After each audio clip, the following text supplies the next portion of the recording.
Hello everybody and welcome to my YouTube channel. I of course am just another heavy metal maniac, and today I am doing another discography ranking. Today I'm going to be ranking all 9 studio albums from New York death metal legends Suffocation. Now if you are any kind of death metal fan worth your weight, you should be familiar with who these guys are. If you haven't heard them, well, what the fuck are you doing with your life? But yeah, these guys, they are pretty much the godfathers of brutal death metal, one of the most influential, one of the most innovating bands to come out of the early wave of old school death metal. I really enjoy this band, and they have no bad albums. I don't dislike any of this band's studio releases or anything they've ever put out, really, for that matter. But I definitely like some albums more than others. Yeah, like I said, counting all 9 studio albums. We're not counting the Human Waste EP or the Despise the Sun EP, because those are just EPs. We're also not counting live albums, compilations, any of that stuff. So without further ado, enough of my ramblings, let's just get right into the rankings.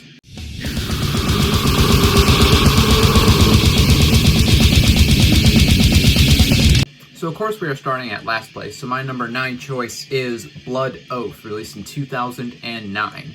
Now, as I said, I don't dislike any of these albums, but this is my least favorite. There are some really good songs on it. Like, the title track is kick-ass. I really enjoy that song. Mental Hemorrhage, I thought, was a pretty good song. Provoking the Disturbed, I really enjoyed that song. But for the most part, this album, it kind of just felt a bit like Suffocation were kind of just on autopilot. Like, they were just kind of cranking out Suffocation songs, and, I mean, they're good, but they're not really super stand out in my opinion. This album is just kind of there. The production on it is definitely not the greatest either. It's pretty muddy, and yeah, definitely not their best mixed album, not by far. So yeah, the songs I mentioned I think are really good, but the production and just kind of overall the lack of really memorable songwriting really kind of puts this album at number 9 for me. Again, I don't think it's bad, but I just like everything this band has done pretty much more than this one. So yeah, for me, Blood Oath, it lands at number 9. Alright, taking the number 8 spot on my list, it is their Self-Titled album, released in 2006. So this might be a bit of a hot take, because I've seen a lot of people who really seem to enjoy this album. Like, I've seen this album placed at like number 3, number 4 on a lot of choices, usually not like number 1 or 2, even though there's probably some people out there who say this is probably their favorite Suffocation album. So I do like this album, though. There are some really kick-ass songs on it, like Redemption is a really good song, Bind, Torture, Kill, Creed of the Infidel, and Trails of You. These are all just really kick-ass songs, in my opinion. But for the most part, this kind of has the same problem as Blood Oath a bit to me, where not a lot of the songs really jumped out at me, only like a few I thought were like really good. The rest of the album is good. It's Suffocation. Again, they don't have a bad album. In Suffocation, they are honestly masters of their craft, in my opinion. They are exceptionally good at what they do.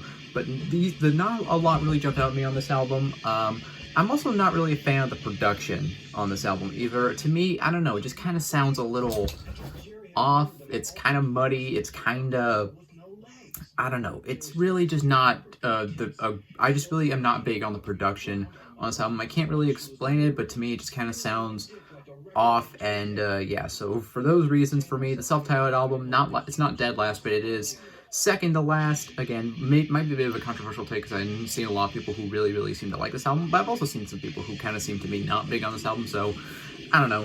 For me, Suffocation, Self-Titled album, it lands at number 8 just because I think there's other albums that are better. So taking the number 7 spot on my list, it is Of the Dark Light, released in 2017. So this is their last album to feature longtime vocalist Frank Mullen, and he left out shortly after this album came out. So yeah, founding guitarist Terrence Hobbs, he is the only original member of Suffocation still left in the band, because this band does have a fairly high turnover rate for when it comes to members. Honestly, this album, I like this album. I think this is honestly a pretty good album.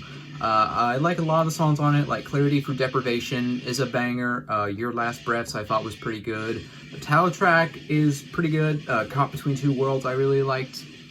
Yeah, I do like this album. I think the production on this is better than the Self-Titled album or Blood Oath, even if it's maybe like kind of a little bit polished, a little bit more modern sounding. I don't think it's like necessarily overly polished or modern sounding, but yeah, the songs, I mean, they're pretty good. As a final send-off to Frank, I feel like this was a pretty solid album. Definitely not my favorite album, which is why for me it lands kind of in the lower half of the pack. But Of the Dark Light, this is a solid album by Suffocation. I would return to it. It's just, again, there's other albums that I think are better, but Of the Dark Light, it's got some banging songs on it, and honestly, it's a pretty decent album. Coming in at number 6, it is Souls to Deny, released in 2004. So this was maybe kind of a bit of Suffocation's comeback album, because their last album, Pierce From Within, that came out before this came out in 1995. So yeah, quite a 9-year-long break between albums there. And I do like this album. Again, the production leaves a bit to be desired. That's actually, the more I go through this band's discography, the more I kind of realize that all the albums are musically are solid, but a lot of times production leaves a bit to be desired. So yeah, the production of this album is pretty kind of so-so in my opinion. It doesn't sound like it came out in 2004 from a production standpoint, honestly. It kind of sounds like it came out in like 1993, maybe, if I'm being generous. But the songs are all pretty killer in my opinion. Like, I like a lot of songs on here. Like, To Weep Once More is a banger. The title track is awesome. Surgery of Impalement is a banger. Subconsciously Enslaved, I really like. The last track, Tones of Acrimony, I really like that song. That song's really, really cool in my opinion.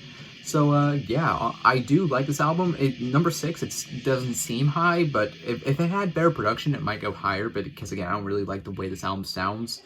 But the songs are all pretty kick-ass in my opinion, and I do like this album. Love the album cover too. It's obviously Dan Seagrave artwork. Dan Seagrave does not miss, and he just consistently produces some really kick-ass artwork. So yeah, for me, Soul to Deny, it lands at number 6. Alright, taking the number 5 spot on my list, it is their newest studio offering, Hymns from the Apocrypha, released in 2023. Apocrypha, I hope I'm saying that right. So yeah, so obviously Frank Mullen has left the band at this point, and this is their first album to feature Ricky Myers on the vocals, previously of the band Disgorge. And honestly, this is a really killer album in my opinion.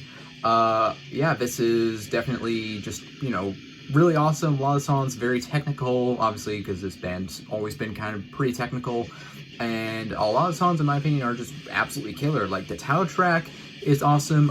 Dim Veil of Obscurity, Seraphim Enslavement is really good. Embrace the Suffering and Delusions of Mortality are both really good too. Yeah, Ricky Myers, he does a solid job replacing Frank. He has a pretty similar kind of delivery, even though I feel like he has kind of maybe a lower register. He's not as easy to understand, but honestly, real death metal, I feel like that's not really a complaint. So yeah, Ricky, he does a pretty killer job on this album. Love all the riffs, and I like the production. It's a bit more modern sounding, but I don't think it's like overly clean or overly polished. Honestly, this is a really, really kick-ass album in my opinion. I like a lot of songs. This is definitely probably one of my favorite death metal albums to come out of 2023. This is just a really killer album, not much else to say. Hymns from the Apocrypha, it lands at number 5. Alright, taking the number 4 spot on my list, it is Pinnacle of Bedum, released in 2013. This is my favorite album of their kind of more, I guess you call it, modern output, even though this album came out 11 years ago at this point. This is just a really kick-ass album. Again, like the production, a bit more modern sounding, but still very dirty and kind of gritty. Still has that, death metal heaviness that you need. Cycle of Suffering is an awesome song. Imminent Wrath is amazing. The opening riff on As Grace Descends is earworm-worthy, and that song is just kick-ass. Sullen Days is really good too. My Demise is a banger. Yeah, overall, this is just another really kick-ass album by this band. Again, this band, super consistent, they don't have a bad release, and this is just a really, really kick-ass album in my opinion. Again, it's my favorite from their kind of more, I guess you call it, modern era. It doesn't beat out some of the classic stuff for me, but this is still a kick-ass album, so for me, Pinnacle of Bedum, it lands at number 4. Alright, as we enter the top 3, my number 3 choice is Breeding the Spawn, released in 1993. Alright, let's just get the main problem with this album out of the way. The production on this album, frankly, just sucks. It is one of the muddiest death metal albums I have ever heard. Like, it is just, because the production on the debut, Effigy of the Forgotten, is, like, perfect, honestly, and that album still sounds really good to this day, in my opinion. On this, they really screwed the pooch. Like, it's just very, very muddy. The drums sound real weird. The guitars are just kind of, I don't know, like, you can't really hear much through the mix. I feel like the vocals are definitely too high, and the bass is maybe too high as well. The production of this album is pretty bad. Where's Scott Burns when you need him, But the reason I put it at number 3 is even though the production on this album is not great at all, the songs are just absolutely kick-ass. Like this is definitely still brutal, but I feel like they started to embrace a bit more of the technical play on this album as compared to Epig. Beginning of Sorrow is an absolutely awesome song. The title track is amazing. Marital Decimation, Prelude to Repulsion, Animalistic Offerings is a banger. I do love this album, honestly. Like, it is awesome. Again, the production, honestly, if this album was mixed by Scott Burns rather than, I forget the name, I forget the name of the guy who mixed it. I know he was the original producer for their Reincarnation demo back in the day. I forget his name, but if it was mixed by Scott Burns rather than that guy, this album might be number 1, honestly. But yeah, also, okay, so the production, pretty bad, but all the songs are just fucking, again, absolutely killer. They pre-recorded like a bunch of these songs, which just kind of makes me wonder why, because that's the thing with this band, they love to re-record their old material. Kind of just makes me wonder why they haven't just re-recorded the whole damn album at this point, or like, I guess, Roadrunner just doesn't want to reissue it for whatever reason. So yeah, for me, Bringing the Spawn, it lands at number 3. Alright, and taking the number 2 spot, it is Pierced from Within, released in 1995. Okay, the production on this album is perfect. Like, this is, in my opinion, one of the best Scott Burns mix. Like, he just knocked it out of the park. Everything sounds perfect. Everything's, like, nice and evenly mixed. The bass has this really beautiful tone on it. The guitars are just crunchy as hell, and they're, like, sizzly, and the production of this album is perfect. And the songs are amazing too. Like, the title track is amazing. It's such a great way, it's such a great opener. Thrones of Blood is an amazing song, one of my favorite Suffocation songs, but my favorite song off this album is probably Depth of Depravity. I love the fuck out of that song. That song is amazing. Suspended in Tribulation, I believe, is still the longest song they've done today. 6.5 minutes worth of just riffs and heaviness and brutality and nastiness. Synthetically Revived, which was originally on the Human Waste EP, which, again, this band loves to re-record their old material.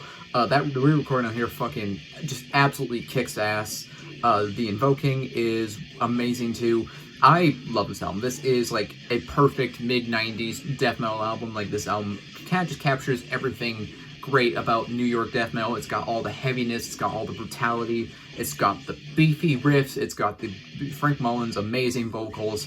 This is really, I have zero gripes with this album. I really, really think this album is honestly maybe I kind of hesitate using the word masterpiece, but just because I don't want to like use that word too often, but it is damn near close to a masterpiece in my opinion. So Pierced from Within, it lands at number 2. I love it. It's amazing. And finally, taking the number 1 spot on my list, it is their 1991 debut, Epig of the Forgotten. This is a death metal masterpiece. This is such a landmark album for death metal. Like, this is pretty much kind of the birth of brutal death metal, which, again, I know the Human Waste EP came out before this album, but I feel like this album definitely kind of made a bigger splash than the Human Waste EP did, because this is a full length. And yeah, this is like such a groundbreaking album in terms of like brutal death metal, technical death metal.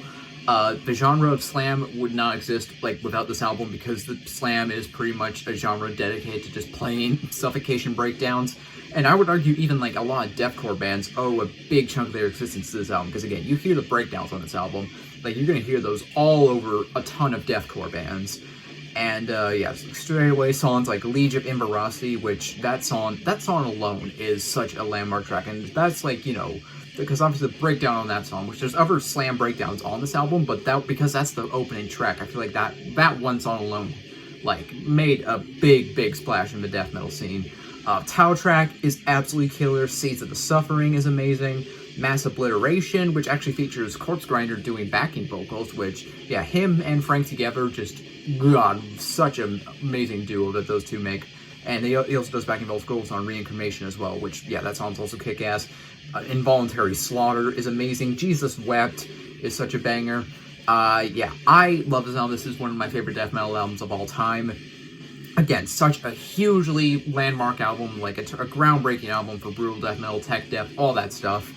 Really some of it would not exist, like, without this album. You can't listen to a single brutal death metal album today without hearing bits of this band, or even I even argue, like, you can't really listen to a modern tech death album without hearing bits of this album in it.